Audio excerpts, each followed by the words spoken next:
সবাই তো নরেন্দ্র মোদীকে গালি দিচ্ছ। দিল্লির আন্দোলন খাড়ো করতে গিয়ে ছাত্র উপরে অ্যাটাক করলো, মারলো। কখন সে ভালো ছিল নরেন্দ্র মোদী? কখন সে ভালো ছিল বলেন? আসামে গুজরাটে প্রথম সিট পেয়ে কুর্সি পেয়ে দাঙ্গা করলে, নোটবন্দি থেকে নিয়ে এখন অবধি আমি বলছি যে দিল্লিতে আন্দোলন চালিয়ে এতগুলো দাঙ্গা করলো। হ্যাঁ, রেপ রেপ থেকে নিয়ে বলাৎকার থেকে কতগুলো জিনিস করছে, তাও কিছু হচ্ছে? কিছু হচ্ছে না। একমাত্র তো ওই সব কিছু করছে।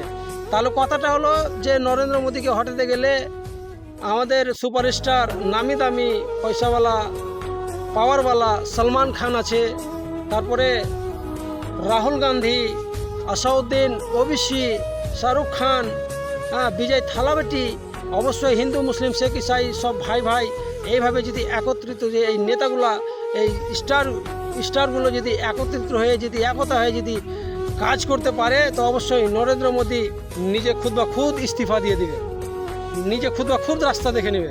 তো অবশ্যই তোমরা একতা হও, এবং পাবলিক তোমরা সবাই ঘৃণা করছো নরেন্দ্র মোদী এরকম ওরকম, সবাই একত্রিত হও, বোঝার চেষ্টা করো এবং তাকে হটাও। দেশকে বাঁচাতে গেলে তাকে হটাও, অবশ্যই হটাও। इस तिरंगे के लिए एक लाइक जरूर बनता है।